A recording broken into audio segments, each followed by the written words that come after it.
Daar's hy, welkom by vanmiddag se vragmotor geselsie. Ons praat vandag 'n bietjie verwarring.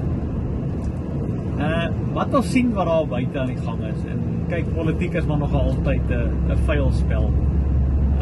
Daar's 'n klomp katrolle daar buite wat gaan vir jou wil beweer, maar hulle is boer, maar as jy na hulle woordkeuses luister, dan praat hulle heeltyd van Afrikaner en die Afrikaner volk. Hulle weet nie as die Afrikaner is 'n nasie nie, maar luister mooi na wat hulle sê, en ek sit en wonder vir myself, wie befonds hierdie katrolle om te sê wat hulle sê? Maar dit is maar nog altyd wat gebeur het in die geskiedenis. Dit is hoe jy werk. Dit gaan oor, as ek die Amerikaanse terminologie kan gebruik, divide and conquer.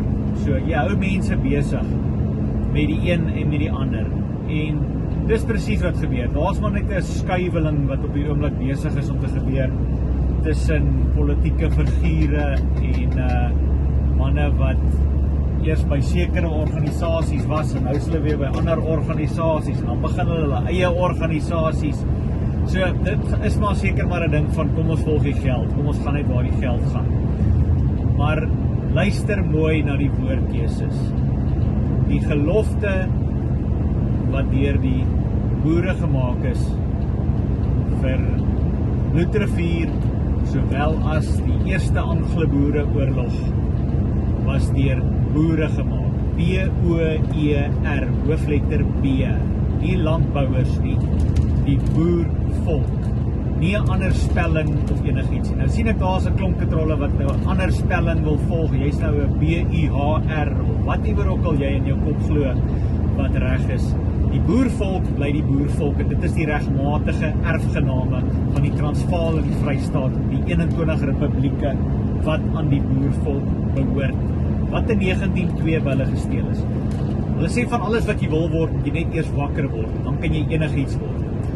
So, let mooi op na die publieke figure wat hulle daar probeer stel, en as jy daai ou uit sy mond uit hoor sê dat hy enigiets van Afrikaner, dan kan jy maar weet, ou, jou doppie is geklink. Ons weet wie jy is, ons weet vir wie jy staan.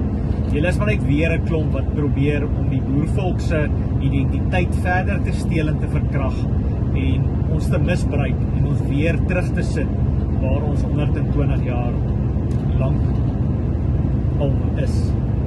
So, kyk maar nie goed mooi uit, en let maar op, maar let pertinent op vir woordkeuses.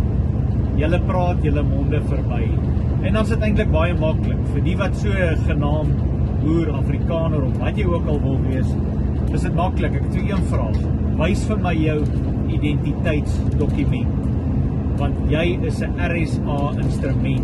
As jou naam in hoofletters in jou ID-dokument staan, dan behoort jy aan RSA wat 'n ingelyfde maatskappy is. So as jy nog nie jou status verander het om te sê dat jy uit die boervolk uitgebore is nie, dan is ek jammer, dan kan jy nie aanspraak maak op sekere goed nie. Dan kan hierdie regering met jou maak wat hulle wil, want jy het versuim om jou reg as 'n lewendige man of 'n lewendige vrou op te neem. En dit is redelik eenvoudig. Artikel 235 sê elke volk het die reg tot selfbeskikking. Jy is op die oomblik nie 'n volk as jy nie 'n boervolk idee het nie, of jou status verander het nie, waar jy RSA verwittig dat jy nie meer deel is van hulle bedrog nie, maar dat jy bewus geword het van die bedrog wat teen jou gepleeg is. En so moet ons hierdie goeders maar net eenvoudig begin opswat en kyk.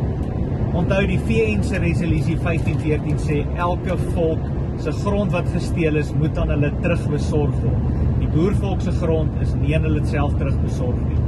So, let gerus op wat aangaan, en hou die spasie dop. Daar's net een volk, en dis die boervolk.